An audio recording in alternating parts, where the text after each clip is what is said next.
Hello everyone, welcome back to Dakshata academy channel. तो कैसे आप सब और कैसे चल रहे स्टडीज। तो जीके की इम्पोर्टेंट जीके फैक्ट सीरीज में आज की जो हमारी वीडियो है वो आपकी 4th वीडियो है, जिस सीरीज में हम जो है क्या डिस्कस करते हैं कि वो क्वेश्चंस जो कि पिछले गवर्नमेंट एग्जाम्स में, वन डे गवर्नमेंट एग्जाम्स में जो बार बार रिपीट होते हैं, उन फैक्ट्स को हम इस सीरीज में जो है ऐड कर रहे हैं। तो डेली 10 हम ऐसे फैक्ट्स जो है डिस्कस करते हैं जो कि वन डे गवर्नमेंट एग्जाम्स में बार बार ऐसे क्वेश्चंस जो उससे रिलेटेड जो है वो आपके आते हैं। तो वीडियो अगर आपको प्लीज अच्छी लगती है तो प्लीज लाइक करें, शेयर करें, चैनल पर नए हैं तो सब्सक्राइब जरूर करें। तो शुरू करते हैं। तो पहला हमारा आज का जो जीके फैक्ट है वो ये है कि 1 नैनोमीटर की आपको वैल्यू बतानी है कि 1 नैनोमीटर जो है वो कितने मीटर या कितने सेंटीमीटर के इक्वल जो है होता है। तो 1 नैनोमीटर इक्वल होता है आपके। और एक और चीज 10 जो मैं इस सीरीज में मैं रोज जो है 10 फैक्ट आपके लिए लेकर आती हूँ। बाद में वीडियो के बाद में मुझे नीचे कमेंट करके जरूर बताइएगा कि 10 में से आपके जो है क्वेश्चंस कितने ठीक होते हैं, कितने नहीं, या फिर अगर आपको कोई डाउट हो तो वो भी आप नीचे कमेंट्स में पूछ सकते हैं। तो 1 नैनोमीटर इक्वल 10⁻⁹ मीटर, 10⁻⁹ मीटर। लेकिन अभी कौन सा एग्जाम हुआ था उसमें वैल्यू जो पूछ ली थी 1 नैनोमीटर की, वो पूछ रही थी सेंटीमीटर के इक्वल। तो अगर आपको पता है 1 मीटर इक्वल 100 सेंटीमीटर, तो फिर आप उससे खुद ही डिराइव कर सकते हैं। वैसे 1 नैनोमीटर इक्वल होता है आपका 10⁻⁷ सेंटीमीटर। ओके, नेक्स्ट है एलिमेंट्री कैनाल की लेंथ बताने। एलिमेंट्री कैनाल जिसे हिंदी में हम आहार नाल कहते हैं, जो कि शुरू होता है आपके माउथ से शुरू होता है और आपके एनस तक यानी कि मुख से गुदा तक इसकी जो है आपकी लेंथ होती है, इसकी लंबाई होती है। तो क्वेश्चन है कि फैक्ट है कि इसकी जो है लेंथ कितनी होती है। तो इसकी होती है 32 to 36 फीट। अब आप कहेंगे इतना तो हम मनुष्य, इतना ह्यूमन जो है लंबा भी नहीं होता, तो इतनी लंबाई कैसे हो जाएगी। तो क्योंकि इसकी ये जो है आपकी इंटेस्टाइन में जाके इतनी ज्यादा कॉइल्ड होती है कि इसकी अगर हम पूरा ऐसे सीधा करके देखेंगे एलिमेंट्री कैनाल को, तो उसकी लेंथ जो है आपकी इतनी ही आएगी, 32 to 36 फीट जो है इसकी लेंथ होती है। दूसरी चीज एलिमेंट्री कैनाल, क्योंकि आपके डाइजेस्टिव सिस्टम में हम पढ़ते हैं, लेकिन इसमें कोई डाइजेशन प्रोसेस नहीं होता, इसमें कोई जो है पाचन की प्रक्रिया नहीं होती।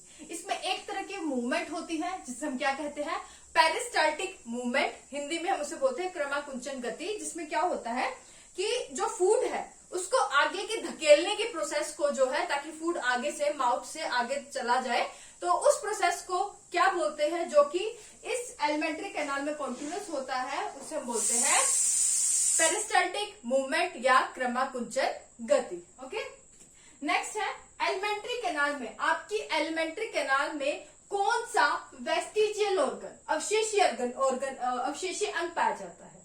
इसके लिए सबसे पहले तो आपको पता होना चाहिए कि जो वेस्टिजियल ऑर्गन है, अवशेषीय अंग होता क्या है। वेस्टिजियल ऑर्गन वो ऑर्गन होते हैं जिनका फंक्शन, मतलब हमारे जो एंसेस्टर्स थे, पूर्वज थे, उनके अंदर ऐसे ऑर्गन का काम होता था, लेकिन अब जो है हमारे शरीर के अंदर इन ऑर्गन का कोई काम नहीं रह गया है। क्यों? क्योंकि पहले जो मनुष्य था क्या करता था, वो आपका घास फूस खाता था, जिससे कि आपका एक एलिमेंट्री कैनाल में आपका एक जो ऑर्गन पाया जाता है, एक अंग है, वो है अपेंडिक्स। अपेंडिक्स क्या करता था, जो घास में जो घास फूस खाता था मानव, तो उसमें सेलुलोज होता था, उसे डाइजेस्ट करने में जो है अपेंडिक्स हेल्प करता था। लेकिन टाइम के साथ जो है हमारा जो फूड हैबिट चेंज हो गई है और हमारा ऐसा खान पान नहीं रह गया है, इसलिए तो जो एलिमेंट्री कैनाल में के साथ लगा एक जो है एक पार्ट है अपेंडिक्स, तो अपेंडिक्स का अब हमारे शरीर में कोई काम नहीं रह गया है, पहले हमारे एंसेस्टर्स में उसका काम था। तो ऐसे ऑर्गन को हम बोलते हैं वेस्टिजियल ऑर्गन, जो कि हमारे एलिमेंट्री कैनाल यानी कि आहार नाल में पाई जाती है। तो यहाँ पर आप लिखें अपेंडिक्स।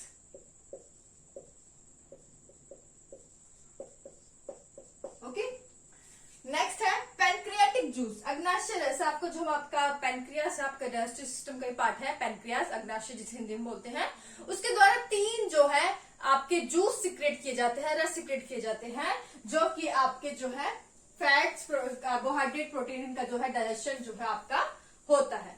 तो जो भी आपके न्यूट्रिएंट्स का डाइजेशन करना है उसके लिए आपका जूस जो है हेल्प करता है, डाइजेस्टिव जूस हेल्प करते हैं।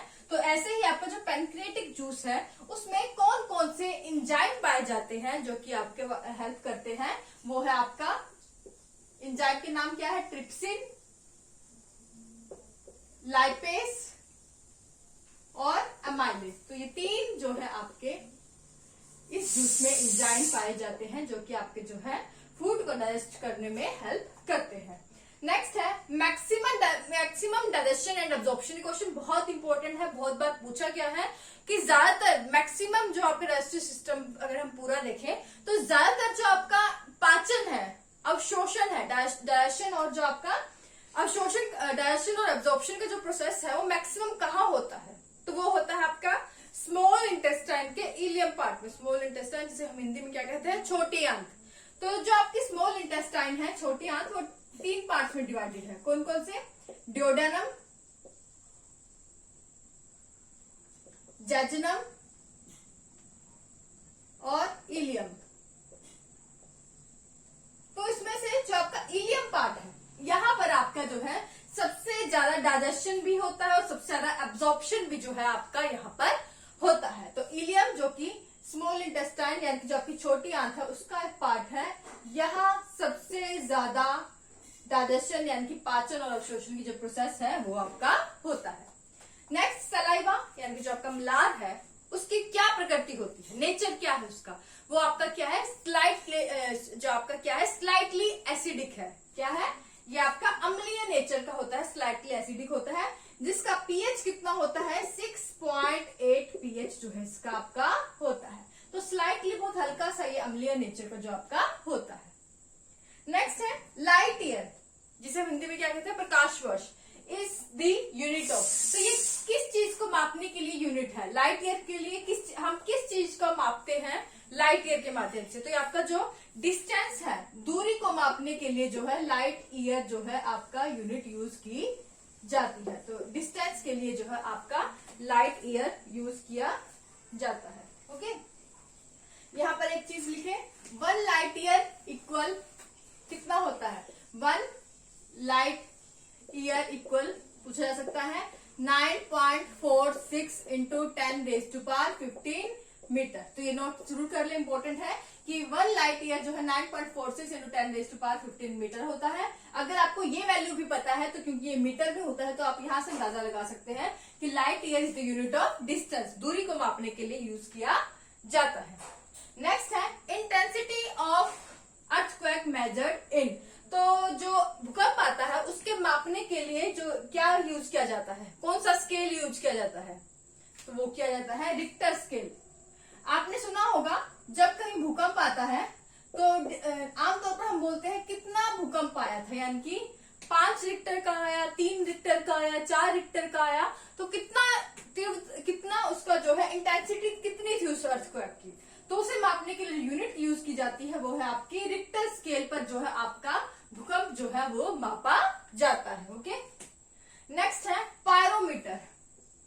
पायरोमीटर का यूज किस लिए यूज किया जाता है, पायरोमीटर का यूज किया जाता है, पायरो को यहाँ से आप समझ ले, पायरो मतलब यहाँ से सन आप लेकर चले, तो यहाँ से टेम्परेचर जो है, टेम्परेचर कितना है उसे मापने के लिए हम पायरोमीटर का जो है यूज करते हैं। जैसे कि सन से जो आपका सन का जो टेम्परेचर हो कितना हो रखा है, ये सब जो यूनिट होती है पायरोमीटर, याद रखिएगा कि टेम्परेचर को मापने के लिए यूज किया जाता है।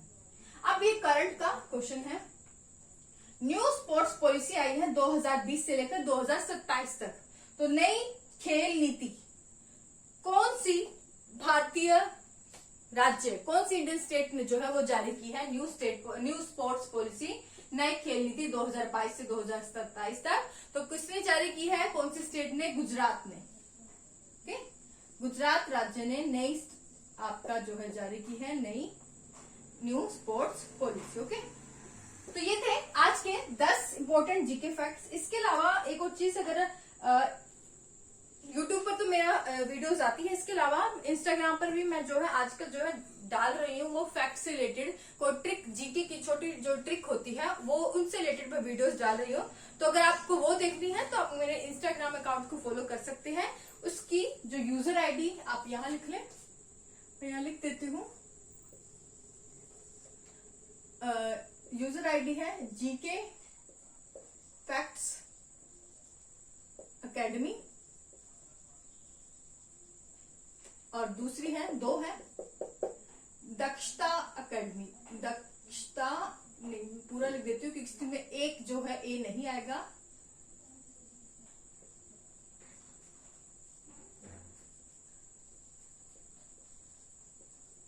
ये यूजर नेम है, इसमें दक्षता एकेडमी एक का जो है वो नहीं आएगा, तो ये आपकी यूजर आईडी है। दो है, एक जीके फैक्ट्स एकेडमी के नाम से, एक दक्षता एकेडमी के नाम से। तो यहाँ पर भी आप मुझे जो है फॉलो कर सकते हैं। तो ये था आज की वीडियो के बारे में। वीडियो अगर अच्छी लगे तो प्लीज लाइक करें, शेयर करें, और कल मिलते हैं एक नई वीडियो के साथ। आज के लिए बस इतना ही। Thank you so much.